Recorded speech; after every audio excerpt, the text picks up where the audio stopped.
할렐루야, 하나님께 영광입니다. 오늘은 국군의 날입니다. 38선을 통과하여 북진한 날입니다. 왜 38선을 통과했느냐? 북한을 침략하기 위해서 올라갔느냐? 그게 아니죠. 국군의 사명은 뭐냐? 원래 우리나라가 자유 대한민국으로 건설되어야 되는데 38선 이북은 공산주의자들이 점령을 해서 38선 이북으로는 올라오지 못하게 하고, 그리고 이 장차는 38선 이남도 공산화하겠다, 그런 계획을 갖고 있었고, 우리 남쪽에서는 38선 이남에서는 앞으로 세울 나라는 자유 대한민국이다. 왜냐하면 자유를 중시했습니다. 공산주의보다는 자유주의를 중시했습니다. 한 인간에게 있어서 전체적인 행동으로 단체적인 삶을 살기보다는 한 개인이 능력을 발휘하는 자유를 추구해주고 자유를 보장해주고 자유로 말미암아 이 사회가 일어선다는 것을 알게 되고, 하나님께서 우리에게 이 자유를 주셨다는 걸 알게 되고, 인간은 하나님이 주신 근본적인 자유를 가지고 있을 때 거기에 창조의 역사가 일어나고 발전의 역사가 일어나고 삶의 역사가 일어나기 때문에 모든 국가와 민족의 책임은 한 개인의 자유를 보장해 줘야 되는데 그 의무가 있는 겁니다. 그러한 세계의 역사를 똑똑히 보고 온 우리의 선각자들이 앞으로 세워질 이 나라는, 대한의 나라는, 원래 대한이라는 것은 마한, 진한, 변한, 삼한, 고조선, 조선, 삼조선, 삼한, 그것을 다 합쳐서 대한이죠. 그러므로 대한이라는 이름은 우리가 버릴 수가 없는 거예요. 그래서 대한제국이 되었다가 결국 앞으로 나라는 왕조가 아니라 민주주의 국가를 만들자. 그래서 대한민국입니다. 그러면서도 이 대한민국은 자유를 가장 중시한다. 그래서 자유대한민국입니다. 그래서 자유대한민국을 어쩔 수 없이 38선 이남에 건설을 하고, 그리고는 빨리 저 북한 38선 이북에 있는 저 북한도 이 자유대한민국으로 통일해야 한다. 빨리 저 공산 세력들을 물리치고 자유대한민국으로 통일해야 된다. 그런 자세 시대적 상황이 있었던 때가 1948년부터 있었던 우리의 입장입니다. 그런데 오히려 북한에서 먼저 공산 집단 체제들이 자유대한민국을 없애버리고 공산주의 국가로 만들기 위해서 남심을 했죠. 그랬는데 거기에서 자유우방 국가들, 그러니까 전 세계의 자유를 사랑하는 국가들이 기꺼이 달려왔어. 이유 있는 전쟁이다. 명분이 있는 전쟁이다. 그 자유를 지키기 위해서. 그들의 자유는 우리의 자유가 되고 우리의 자유는 그들의 자유가 될 거니까 자유를 굳세게 지키는 사람들이 달려와서 이 쓰러져가는 자유 대한민국을 다시 방어하고, 그래서 서울을 9월 15일 날 인천 상륙 작전으로 9월 28일 서울을 수복하지 않습니까? 서울을 수복하고는 10월 1일 날 드디어 38선까지 도달했는데 전쟁을 멈춰야 됩니까? 북진해야 됩니까? 왜? 국군의 사명은 뭐죠? 공산 세력을 물리치고 자유대한민국으로 통일하는 게 국군의 사명 아닙니까? 그러니까 드디어 국군이 38선을 통과하고 올라간 날을 기념해서 10월 1일이 오늘이 국군의 날입니다. 국군의 사명 대단한 것이죠. 왜냐하면 대한민국의 국군은 대한민국을 지키고, 대한민국의 영토는 이북 한반도도 다 우리 영토니까, 그래서 북진했죠. 그걸 갖다가 침략이니 어쩌고 하면 안 됩니다. 그러면서 결국 안 되니까 38선 원점에서 일단 서독하자. 그래 어쩔 수 없이 휴전을 한 거죠. 지금 우리는 그 상태에 있는 겁니다. 여기서 제가 말씀드리고 싶은 것은 그들이 싸울 때는 침략에 돌았으니까 싸웠지만은 그 싸움은 결국 대한민국을 지키는 싸움이었고, 대한민국을 지키는 것은 자유를 지키는 싸움이었어요. 우리 민족에게 자유를 줘야겠다는 그 싸움입니다, 결국은. 그래서 이 자유는 하나님으로부터 우리에게 주신 것이고,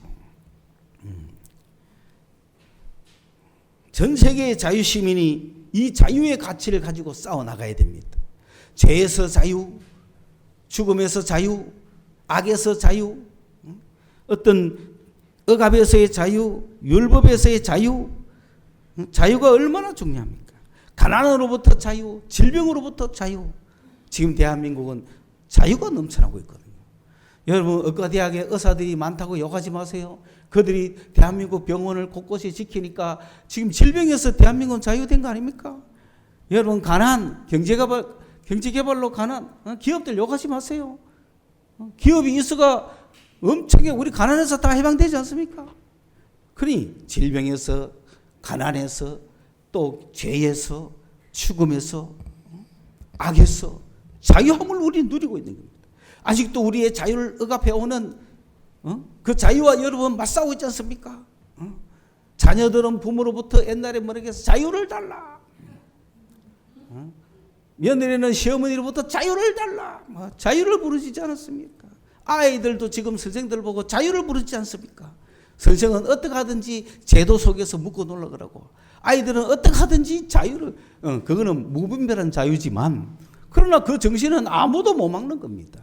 억압은 한계가 있는 겁니다. 그러므로 이 모든 악에서부터, 묶임에서부터 해방받는다는 것, 이게 자유입니다. 우리는 자유를 향하여 자유의 가치를 들고 나아가야 된다, 이 말입니다. 오늘 국군의 날은 그런 자유를 위해서 싸운 전 세계 만방의 자유시민과 또 나라를 지키기 위해서 기꺼이 던졌던 그 희생들을 생각하면서 국군의 날, 국군의 사명을 다시 한번 우리가 생각하면서 빨리 저 북녘 땅에도 회복이 되어서 공산 세력들이 물러가고 자유 대한민국이 오기를 우리는 바라야 될 것입니다. 오늘은 창세기의 마지막 이야기, 야곱의 이야기입니다. 야곱의 이야기, 요셉부터 시작합니다. 요셉과 유다의 이야기가 나오는데 그 창세기 38장의 유다의 이야기가 딱 이렇게 삽입이 되어서 나오죠. 그러므로 유다의 이야기는 원래 빼도 됩니다. 유다의 이야기는 그 다윗으로 연결되고 예수 그리스도로 연결되기 때문에 중요하지만 그 창세기 이야기 안에서는 요셉의 이야기가 계속되는 거예요. 37장에서 39장으로 요셉의 이야기는 바로 연결되고 그 어느 중간에 38장에 유다 이야기를 넣었습니다만은 지금 우리는 요셉 이야기를 계속 봐야 되는 겁니다. 자, 아버지 집에 있던 요셉은 어떤 요셉입니까? 17살 때 양치는 형제들과 함께 했다고 그랬습니다. 그 전까지는 요셉은 기이하게 자랐습니다. 라헬의 아들이기 때문에 야곱이 제일 사랑했어요, 요셉을.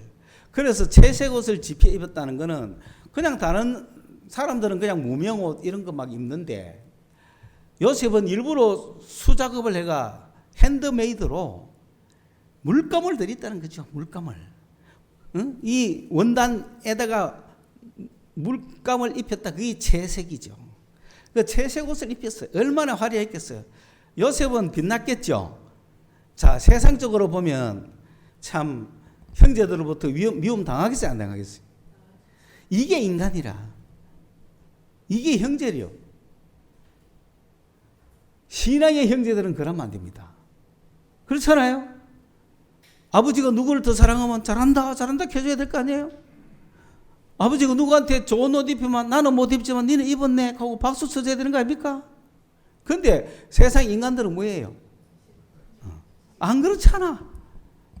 물론 엄마가 다르지. 엄마가 4명이니까.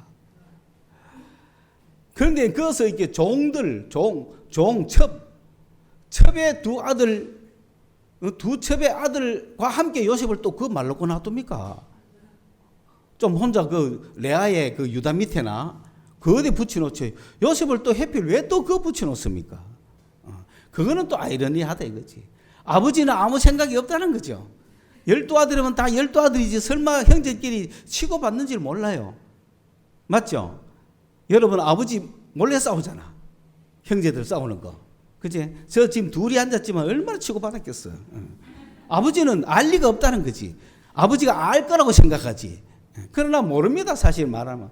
정말 형제 우애가 좋은 줄 압니다. 그래 아무데나 있어도 괜찮지. 그런데 문제는 요셉이 그들과 함께 있으면서 가만 보니까 이들이 뭐 착하게 했겠어요? 나쁘게 했겠어요? 아버지 양들을 좀 훔쳐가 떼먹겠어요? 안 떼먹겠어요? 떼먹겠죠? 막 뒤로 빼돌리고 저거 재산 삼고 했을 거란 말이지. 어? 그런 가실들을 요셉은 아버지한테 이야기할 거야, 안 할 거야? 이 잘한 거예요, 못하는 거예요?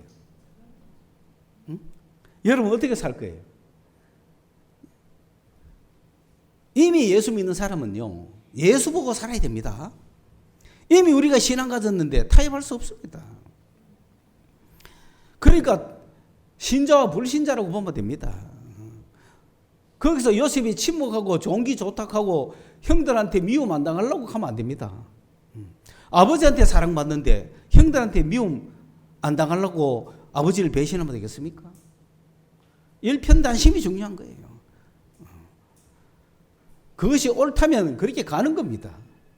세상적 관점으로는 형제끼리 우애하면 좋다. 그러면 형제들이 죄 지으면 같이 지어야 됩니까? 나와야 되죠. 여러분 미움받는 거는 각오하십시오. 신앙을 가졌다. 미움받는 거는 각오하십시오. 왜? 신앙을 가지지 않은 친구들하고는 그들이 죄를 지을 때 우리는 거기에 동참할 수 없음을 알아야 됩니다. 그러면 불화가 생길 수밖에 없는 거예요. 우리는 하나님이 보장해 주는 거예요. 그게 신앙인이라. 그게 신앙인의 고난이고 환난이고 고독이고 신앙인의 걸어갈 길입니다.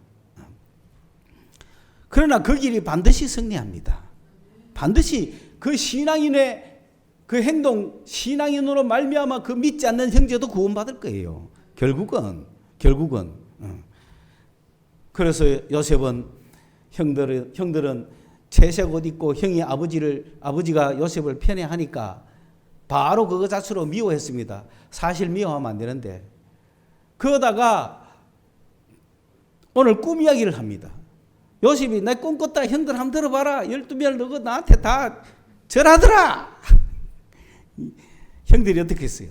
뭐 이런 게 있을까? 뭐. 좁히고 싶지 않겠어요? 평소 미워하는데 채색 옷 입은 것보다 미운데 꿈까지 꿨다가 더 미운 거지. 더욱 미워했다. 그래서 사람이 미우면 모든 게 미운 거죠. 요셉은 미운 털이 박혔습니다. 어쩔 수 없는 거예요. 그러니까 요셉은 선포해야 되는 거예요. 꿈꾼 거 누가 가든 말든. 그 이제 오늘 이야기는 꿈에 대한 이야기인데 요셉에 대한 이야기를 어떻게 더 자세하게 할 시간은 없지만 본론으로 우리가 그냥 꿈 이야기로 들어가 봅시다. 여러분 아브라함은 믿음 하나로 살았습니다. 이삭은 약속으로 살았습니다. 야곱은 기도로 살았어요. 야곱은 장자권 붙들고 살았어요. 야곱은 축복권 붙들고 살았어요. 야곱은 하나님한테 축복받고 싶었어요. 야곱은 영적인 걸 소유한 사람, 사모한 사람이에요. 아브라함은 믿음으로 살았죠. 믿음으로. 눈에 보이지 않지만 아브라함 눈에 보이는 건 한 개도 없어요. 그런데 보이지 않는 걸 믿는 그 믿음이 있었던 거예요. 아브라함은 믿음의 사람이었고 이삭은 약속의 사람. 약속했어요. 하나님의 약속을 붙들고 순종하면서 살았죠. 그리고 그의 아들 야곱은 영적인 신령한 걸 추구하고 살은 거죠. 땅의 것이 아니라 하늘 것을 바라보고 살았고 하늘 것을 추구하기 위해서 축복권도 장자권도 결국 그는 하늘을 문을 열었고 하늘을 받고 하나님을 만났던 엄청난 영적 사람이 되었죠. 오늘 이 요셉은 꿈 하나 가지고 사는 거예요. 요셉은 꿈을 갖고 사는 겁니다. 이 꿈은 세상에서 펼쳐질 일입니다. 우리는 드디어 이런 하늘의 영적 축복권을 갖고 있는 사람들이 되었을 때 세상을 향해 나갈 수 있는 꿈을 꾸셔야 되는 거예요. 이 세상을 향해 갈 수 있는 꿈을 우리는 소유해야 됩니다. 오늘 요셉이 어떻게 꿈을 가지고 어떻게 펼쳐나갔는가 우리는 봐야 됩니다. 그런데 이 꿈 이야기를 했을 때 형제들은 더욱 시기하고 미워했는데 아버지 어머니까지 다 절할 거라고 이야기했으면은 아버지가 화난 것은 인간적인 거죠. 그러나 그 뭐라 그래놨어요. 오늘 읽지는 못했습니다만은 11절 마지막에 우리가 읽었죠. 형들은 시기하되 아버지는 말을 새겨들었다는 거죠. 장차 얘가 뭐가 될락하나. 그것은 다른 거죠. 그래서 요셉은 이 꿈 하나를 가지고 갑니다. 여러분이 아시다시피 그 아버지 집에 있을 때 요셉은 꿈 하나 갖고 있었고, 그런데 그 꿈이 아버지 집에만 있으면 이루어지지 않을 텐데, 형들이 저 멀리 양치로 갔을 때 아버지가 또 웬일인지 이 아들을 안부를 알아오라고 보냅니다. 혼자. 이게 바로 이제 이별의 길이죠. 이게 요셉이 아버지 집을 떠나는 순간이죠.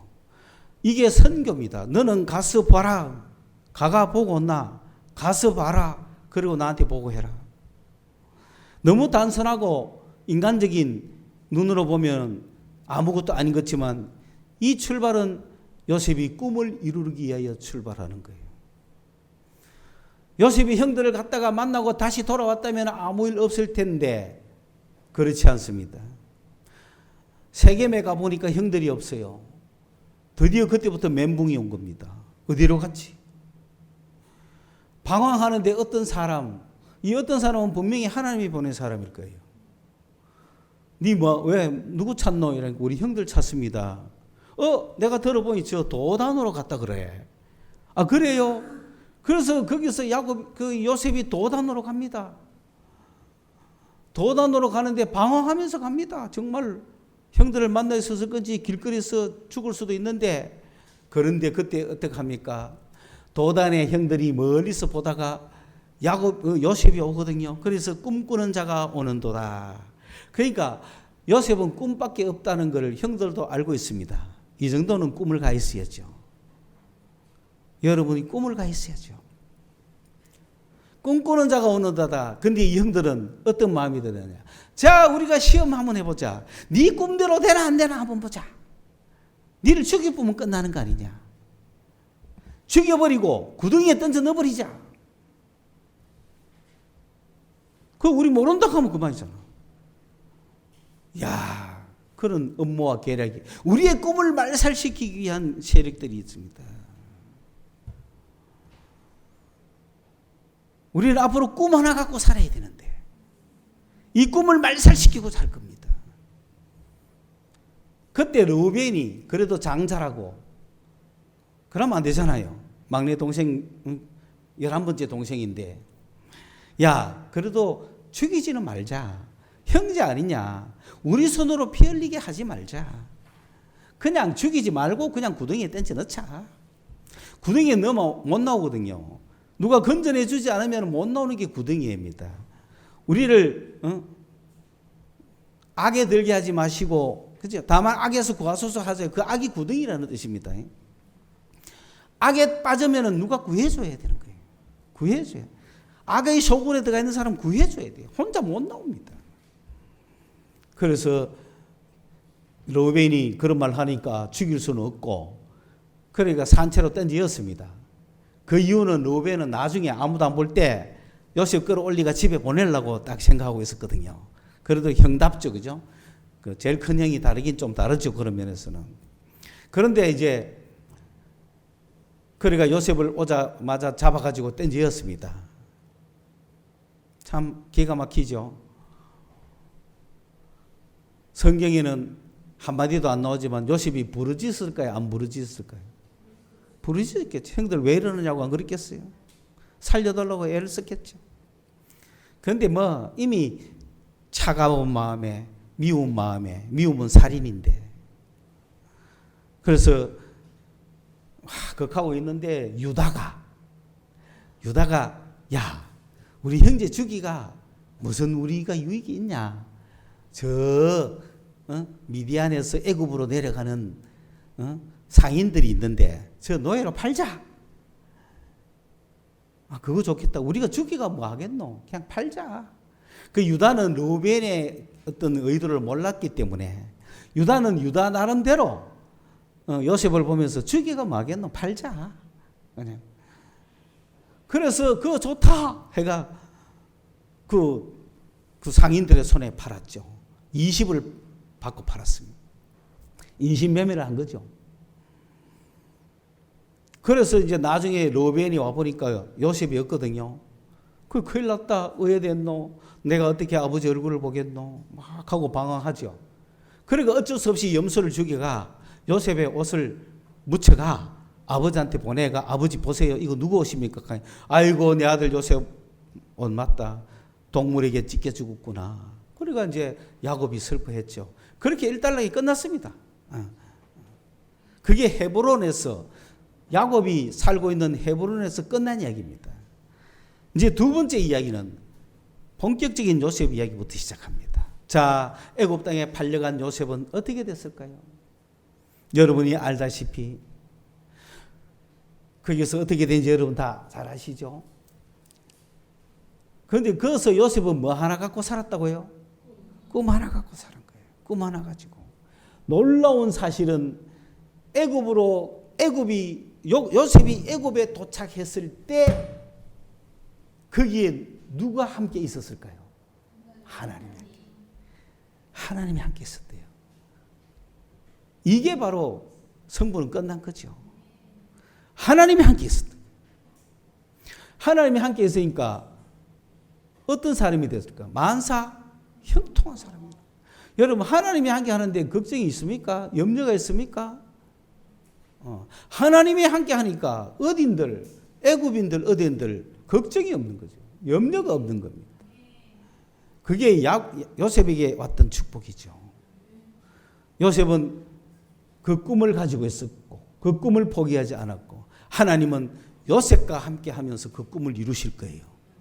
하나님이 함께 계시는 그게 애굽에서의 가장 큰 용어입니다.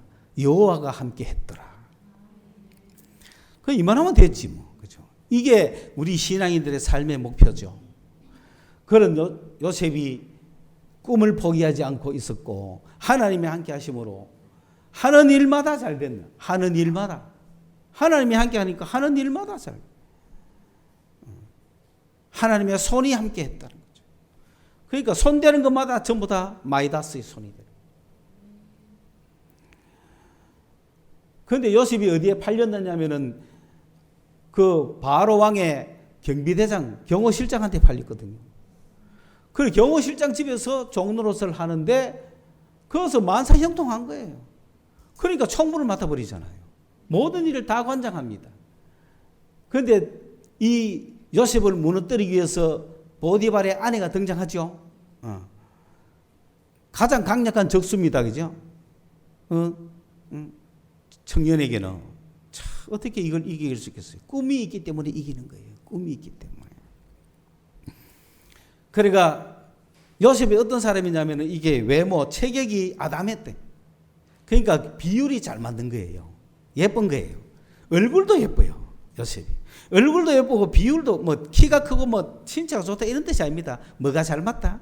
비율이 잘 맞는 거 그거를 외모가 아름답다 그러는 거예요. 비율이 아름다워야 됩니다. 그러니까 요셉이 얼마나 단단했겠어요. 그러니까 온갖 일을 다 하니까 바로가 보디발이 너무 기뻐서 너 내 아내 말고는 다 알아서 해라. 그런데 해필 그 아내가 나하고 같이 눕작하는 거라. 그 이게 선악과죠. 선악을 알게 하는 나무만 먹지 말고 다 먹으라 했는데 아담은 그걸 먹었잖아요. 그런데 보디발의 집안에서 내 아내 말고는 다 마음껏 해라 했는데 그 아내 건드리면 어떻게 되겠어요? 안 되는 거죠. 그러니까 요셉은 그걸 알고 있는 거죠. 내 꿈은 하나님과 함께. 그래서 보디발의 아내가 같이 눕자고 하는 것을 자기는 그 말을 한 겁니다. 당신의 주인이 당신 말고 다 나한테 맡겼다. 당신 빼고 다 맡겼는데 내가 어떻게 하나님 앞에서 이런 악을 행하겠느냐. 극하고 물리쳤는데 극하고 말았으면 몰라도 날마다 이게 중요한 날마다 요셉만 보면 날마다 눕작하는 거예요. 하루 이틀도 아니고 날마다 얼마나 괴로웠겠어요. 여러분 그런 마귀의 시험은 날마다 오죠. 한번 물리쳤다고 끝나는 게 아닙니다. 또 오고 또 오고 또 옵니다. 올 때마다 물리쳐야 됩니다. 근데 더 이상 물리칠 수 없을 정도로까지 왔습니다. 보디발의 아내가 유도하듯이 요셉의 옷을 잡은 거야. 여러분 유도할 때 옷 잡히면 꼼짝하거든요. 원래 유도할 때 뭐 잡습니까? 옷을 잡아야 있는 거거든요. 그러면 옷과 자기를 분리하지 않고는 빠져나올 방법이 없는 거예요. 그게 완전 고수한테 걸리는 모양이라 옷이 잡혔는 모양이라. 그래서 옷을 벗고 도망갔단 말이에요. 옷을 벗고 도망가야 누명 쓰기는 금방이죠. 그 누명 쓴 거예요. 그래서 보디발의 집에 있을 때 야곱이 다 형통했지만 그 어려움을 당했을 때 그 마지막 유혹을 물리치는 바람에 그것을 억울하게 감옥으로 갔습니다. 우리가 생각하면 쉽게 생각하면 하나님이 함께 하면 다 잘 돼야 되는데 왜 이런 고난이 오나 싶죠. 그런데 지금 우리가 그런 느낌을 전혀 못 갖잖아요. 오히려 신나잖아요. 그런데 이걸 다른 눈으로 보는 사람이 있어. 하나님이 나한테 함께 계시는데 이럴 수가 있나? 그럴 수 있습니다. 하나님의 뜻을 이루고 있는 거예요, 지금. 하나님의 꿈을 이루고 있는 거예요. 하나님의 꿈을 이루려면 그렇게 가는 길이 훤히 보이지 않습니까? 보디발의 집에서 봤자 무슨 꿈을 이루겠어요? 어디로 가야 됩니까? 감옥으로 가야지. 감옥으로 가야 될 거 아니야. 감옥에서 또 누구를 만나겠죠? 감옥에 가야 귀인을 만날 거 아니에요, 귀인을. 드디어 감옥에 갔는데 귀인도 아무나 만납니까? 감옥에서도 총무가 된 거예요. 감옥에 가서도 하나님이 함께 하는 거예요. 성실한 거예요. 여전한 거예요. 감옥에서도 총무가 돼가지고 이번에는 간수장이 다 맡겼어, 다. 요셉한테 다 맡기가 네가 접견 다 하고 네가 뭐 다 해라.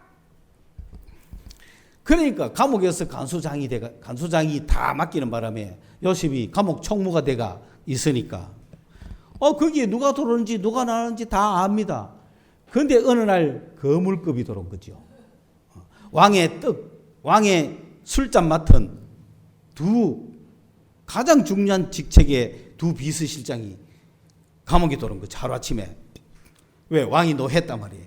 뭐 때문에 노했는지 모르겠어요. 잔치를 벌이다가 노했겠죠. 당장 투옥시키라. 그러니까 이 하루아침에 최고의 권력에서 감옥으로 돌아가 앉아있는 두 사람 보면서, 그런데 하루는 요셉이 보니까 이 두 사람 아침에 얼굴빛이 안 좋아요. 그럼 무슨 근심이 있습니까? 사실은 내가 꿈을 꿨다. 꿈하면 누구 전문이죠? 요셉 전문이라. 꿈? 좋아. 꿈 이야기해봐. 그러니까 술이 이야기하니까, 야, 니는 복직된다. 떡이 이야기하니까 니는 죽는다. 아니나 다를까, 바로 그 다음날 왕이 다시 두리를 올렸는데 거기서 술은 복직되고 떡은 죽은 거예요. 그런데 그때 요셉이 이야기를 했어요. 당신이 복직되거든 나를 기억해달라고. 나 억울하게 잡혀있다. 나는 돌아와야 될 일을 하나도 한 게 없다. 나는 억울하기 때문에 이 억울함을 당신이 꼭 좀 풀어주십시오 했는데 술이 빡 잊어버린 거지. 지만 복직되니까 싹 잊어버린 거죠. 그런데 드디어 요셉이 왕궁으로 갈 날이 오죠. 누가 꿈을 꿔야 돼? 바로가. 임금이 꿈꾸면 되는 거라. 이제 임금이 꿈을 꿨어. 해석하는 사람이 아무도 없어. 큰일 났잖아요. 그때 술이 뭐가 생각났어? 요셉이 생각난 거지. 아하, 임금이시여, 내가 잘못한 게 있습니다. 내가 감옥에 있을 때 이래 가지고 여기 왔는데 그 사람이 그런 이야기 했는데 내가 그 사람을 깜빡 잊고 있었습니다. 나의 허물을 용서해 주시오. 그래? 그럼 그 친구 불러 올려. 그래가 하루아침에 요셉을 수염도 깎이고 옷도 입혀가지고 하루아침에 바로 앞으로 딱 데리고 왔습니다. 그래, 바로가 네가 꿈을 잘 해석을 잘 한다면서. 예, 해석은 하나님한테 달렸으니까 내가 잘하는 게 아니고 하나님이 주시면 하는 겁니다. 말해보세요. 바로가 말했죠. 야, 살찐 소가 7마리가 나오는데 너무너무 살쪘는데, 아니 더 큰 문제는 뭐냐면은 그 이후에 나오는 파리한 말라붙은 말라깽이 소가 나오가 살찐 소 다 잡아먹었다. 그러고 또 꿈을 또 같이 연달아 꿨는데 아주 튼튼한 이삭이 7이삭이 나왔는데 그 뒤에 나온 바짝 마른 이삭이 7이삭 다 잡아먹었다. 그 요셉이 말하죠. 임금이요, 요거는 한 꿈입니다. 한 꿈인데 2번 연속으로 낀 것은 확실하다는 겁니다. 7년 동안 풍년, 그리고 7년 동안 흉년이 옵니다. 그런데 뒤에 오는 7년 흉년은 이 7년 풍년을 훨씬 뛰어넘을 겁니다. 그렇기 때문에 지금 7년 풍년 기간 동안에 마음껏 쓰지 말고 모으십시오. 흉년을 대비하십시오. 세상 방법입니다.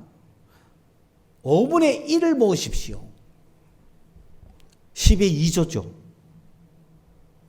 세상 사람들을 살려면 10의 2조가 필요해요. 그리스도인은 10의 1조만 하면 됩니다.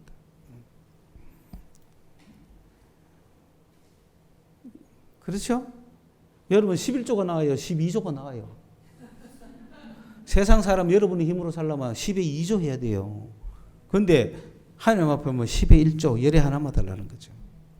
하나님이 살려준다는 거죠. 자, 그래서 니같이 하나님의 영에 감동된 사람이 어디 있겠느냐. 너를 애굽 총리가 되게 했다. 그 총리가 되고 나니까 형들이 왔죠. 다 절했죠. 식구가 다 왔죠. 아버지가 절했죠. 꿈이 이루어졌잖아요. 오늘 제가 여러분에게 말씀드리고 싶은 것은 앞으로 지금부터 한 10분간 하는 이야기 속에 있습니다. 꿈이 있어야 됩니다. 꿈을 드림이라 그럽니다. 그런데 이 꿈은 비전으로 나타나야 됩니다. 비전은 구체적인 겁니다. 뜻이 더 정확하게 보이는 겁니다. 확실하게 보이는 겁니다. 뭘 해야 될지, 어떻게 해야 될지 보이는 게 비전입니다. 그리고 예언이라는 건 뭐냐? 이런 시대에 내가 살 것이다라고 하는 거예요. 요엘서를 보면은 자녀들은 예언할 것이요, 노인들은 꿈을 꿀 것이요, 청년들은 환상을 볼 것이요. 여기에 3가지 단어가 다 나오죠. 노인들은 누구냐면 어른들이라는 얘기예요. 어른들은 꿈을 꾼다. 어른들은 장면을 보는 겁니다. 오늘 우리가 봐야 될 장면이 뭡니까? 어른들이 봐야 될 장면이 뭡니까? 통일입니다. 통일된 대한민국을, 통일된 자유 대한민국을 꿈꾸는 거예요. 그러면 비전은 뭐냐? 비전은 환상이라고 번역했는데, 비전은 청년들이 가지는 건, 청년들은 비전을 가져야 되는 거예요. 청년들이 가지는 비전이라는 건 뭐냐면은, 어른들이, 아버지가 자유 통일 대한민국을 꿈꿨다면은 청년들은 비전을 가져야 됩니다. 구체적으로 어떻게 저기를 쳐고도 갈까? 그게 하나님이 주시는 비전이 막 내 속에 구체적으로 보여줘야 되는 거예요. 아, 그래. 내가 그렇다면은 일단은 탈북민들을 만나자. 아니면은 연변 저대 가가지고 뭔가 사업을 할까? 아니면 러시아로 치고 들어갈까? 아니면은 금강산 앞쪽에서 뭔가를 해볼까? 장차 뭔가가 열리기만 하면은 내가 어떤 차를 몰고 동해안 쪽으로 올라갈까? 제일 먼저 원산을 가봐야지. 원산 가가 뭐하노? 커피집을 먼저 열어야지. 이게 비전입니다. 젊은이들은 그런 비전을 지금 가져야 돼요. 지금 비전이 없어, 우리나라가. 젊은이들이. 지금 그런 비전을 꿈꾸고 가져야 될 시대입니다. 우리가 청년 시절에는 잘 살아야지 하는 비전을 가졌던 거예요. 우리가 청년 시절에는 우리의 어른들은 꿈을 꿨어요. 어떤 꿈을 꿨냐? 세계 중상위권으로 올라간다. 세계 중상위권으로 잘 살겠다. 세계 중상위권으로 잘 살아보자 하는 꿈을 꿨어요. 그 꿈을 우리들은 비전을 가지고 이뤘다고요. 과학을 공부했고, 영어를 공부했고, 무역을 공부했고, 건설했고, 구체적으로 중상위권의 나라를 만들기 위해서 비전을 갖고 뛰었고, 우리의 자녀들은 예언하고 살았죠.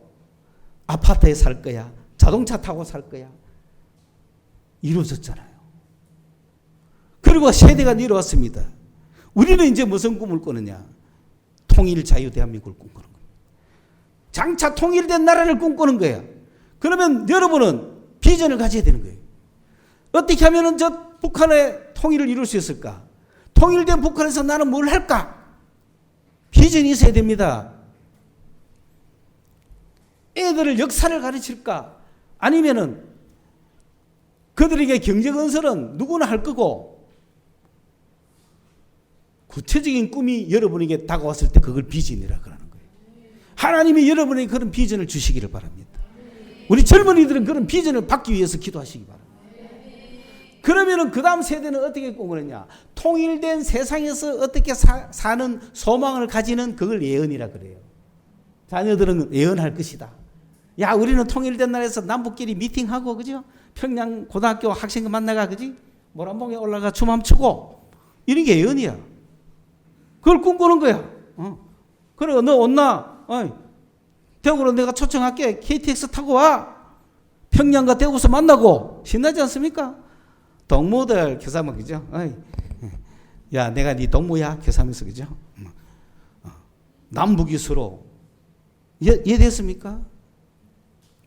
시간이 없어서 1960년대에 마르틴 루터 킹 목사는 I have a dream이라고 그랬죠. 꿈을 꿨습니다.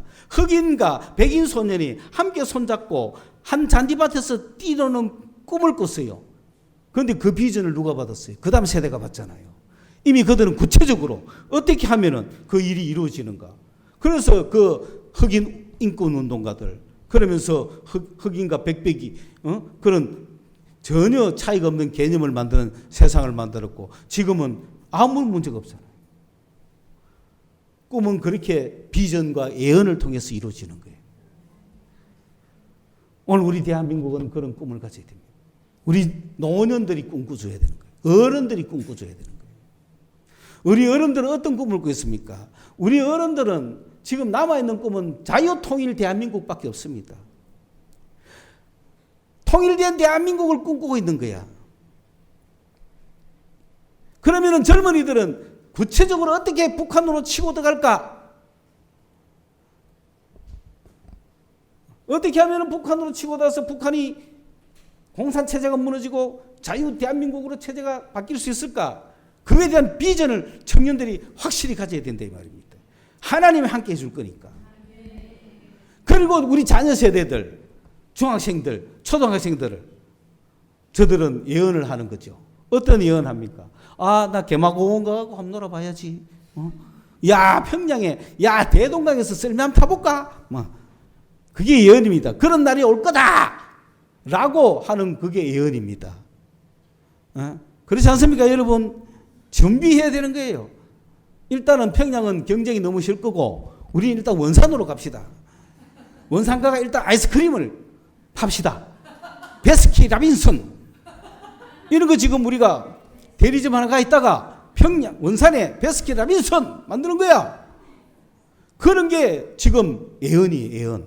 다음 세대가 가야 될 길이라 이 말입니다.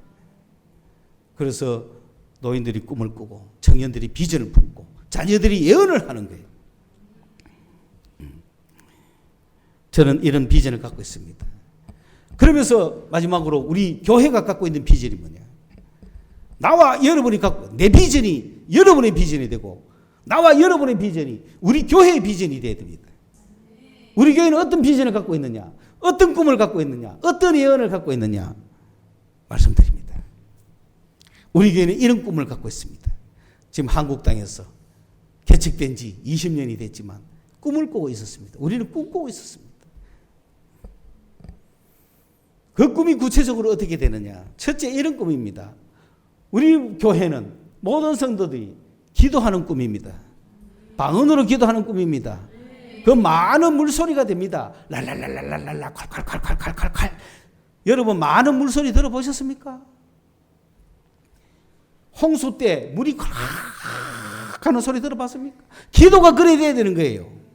우리의 개인 기도나 합심 기도나 교회 기도나 기도하는 자들 그런 꿈을 꾸고 있습니다. 여러분 어디 가서 랄랄랄라 기도해라. 뭐 꽹가리 소리가 아닙니다. 물소리지. 많은 물소리. 많은 물소리로. 많은 물소리로 기도하면 어떤 역사가 일어납니까? 왜 많은 물소리로 기도해야 됩니까? 염려, 근심, 걱정이 다 날아가는 거예요. 모든 더러움이 씻겨 가는 거고, 모든 악이 물러가는 거고, 세상에 능히 이길 수 있는 힘이 거기서 나온단 말입니다. 여러분 기도해 보세요. 염려, 근심, 걱정하는 거 다 강물과 함께 썰려갑니다. 이런 걸 맛보시라 이 말입니다. 그렇기 때문에 아무것도 모르고 기도하지만 우리의 기도가 다 같이 기도합시다 하면 우리가 예배 시간에 짧게 기도하지만은 그 기도 시간에 왈랄랄랄랄 하면은 염려, 근심, 걱정, 근심 모든 문제가 사라지는 거야. 그 꿈을 꾸고 있습니다. 여러분 마음에 염려와 근심과 걱정이 없어 이웃을 봐도 염려, 근심 다 기도할 때마다 사라져. 얼마나 좋습니까? 두 번째로 뭐 하느냐? 샘솟듯 올라와야 됩니다. 내 속에서 샘솟듯 말씀의 생수, 생명의 생수가 올라와야 됩니다. 이것이 올라오면 내 죄악을 씻습니다. 이것이 올라오면 생명을 구원합니다. 이것이 올라오면 인생을 바꾸고 사람을 바꿉니다. 사람을 바꾸는 것은 그런 왈왈왈 기도가 아닙니다. 내 속에서 올라오는 생수의 말씀이고 생명의 생수가 내 속에서 올라올 때 인간이 변하는 거예요. 내 안에 있는 마음의 천국이 쫙 올라가 말씀이 나를 변합니다. 제일 먼저 뭐 합니까? 죄악을 씻기는 거예요. 우리의 죄를 맑게 씻기는 거예요. 이 세계에서 내 속에서 생수의 강이 올라오면 악이 뿌리가 제거되는 거예요. 악하고 음란한 세대에서 음란이 제거되는 거예요. 교만이 제거되는 거예요. 여러분 왜 나이 교만하지? 그게 인간이 당연합니다. 그런데 생수가 올라오세요. 교만의 뿌리가 뽑히죠. 악의 뿌리가 꼽히고 음란의 뿌리가 꼽히는 거예요. 이게 인간의 힘으로는 불가능해요. 주님의 능력으로만 가능한 거예요. 내 속에서부터 솟아오르는 생명의 샘물로만 가능한 거예요. 이 샘물이 솟아올름을 맛본 사람들은 뿌리가 뽑혔기 때문에 주변에서 그냥 왔다 갔다 할 뿐이지 내 속에는 없어요. 그러나 뽑아보지 못한 사람은 항상 있어요. 안 뽑힌 사람은 속이 덜 있는 걸 어떻게 하자는 거야? 내 속에 생수의 강이 솟아오도록, 말씀의 강이 솟아오도록. 그러니까 우리가 많은 기도로 모든 염려를 쫙 물리치고 그 다음에 말씀을 보면서 십자가의 주님을 묵상하면서 내 속에 계시는 성령의 교제 속에서 있을 때 속에서 생수의 강이 내게서 흐르네. 생수의 강이 뜨거움이 내 속에서 올라오거나 막 시원함이 내 속에서 올라오거나 생수가 내 속에서 올라온 걸 여러분 느낄 때 모든 악은 뿌리가 뽑히는 거예요. 그때 그 기쁨을 어떻게 표현할 수 있겠어요? 시원한 느낌 어떻게 표현하겠어요? 항상 내가 은혜를 받아도 뭔가 속에 내적 치유, 무슨 내면의 상처, 썸뿌리 어쩌고 다 생수가 솟아올라오면 뽑히는 거예요. 그 이 뽑히는 거 그것이 우리 교회가 꾸는 꿈입니다. 생수가 뽑히는 날이 올 줄로 믿습니다. 생수가 역사합니다.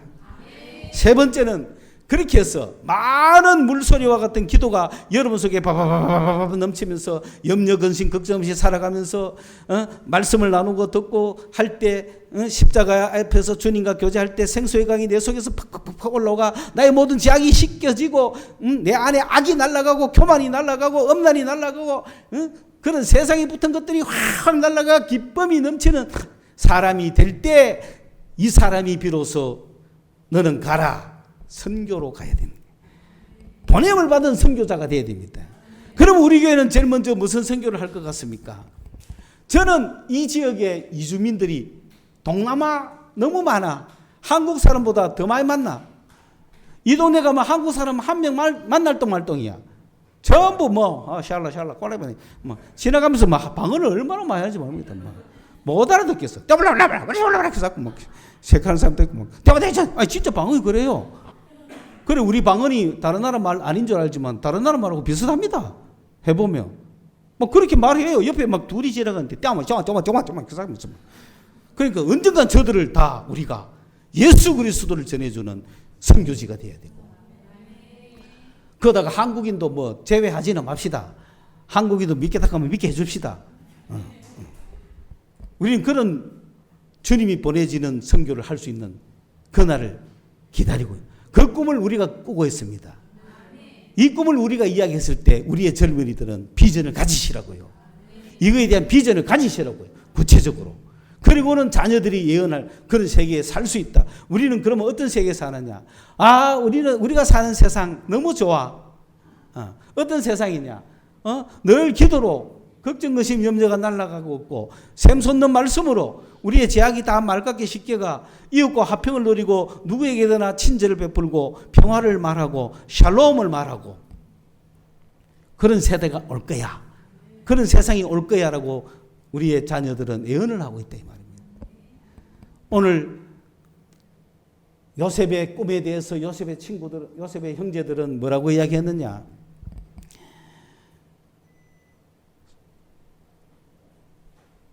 4절에 보면 그의 형들이 아버지가 형들보다 그를 더 사랑하는 보고 그를 미워했죠.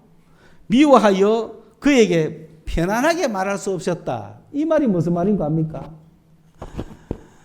형들이 요셉을 미워해서 요셉에게 또 다른 말로 하면 은사가 불편하였더라. 그렇게 말할 수도 있고 그걸 원어로 딱 보면 샬롬을 말하지 않았다는 거예요. 여러분 안녕 인사해줘야 되잖아. 샬롬 해줘야 되잖아. 만나면 샬롬 해줘야 되잖아. 그런데 형들은 야곱에게 뭘 말할 수 없었다? 샬롬하고 인사할 수가 없었다는 거예요. 미워했기 때문에. 그러나 우리는 샬롬 할 수 있죠. 이런 비전을 갖고 이런 꿈을 갖고 이런 비전을 갖고 있는 우리가 살아가야 될 세상은 샬롬 하는 세상이죠.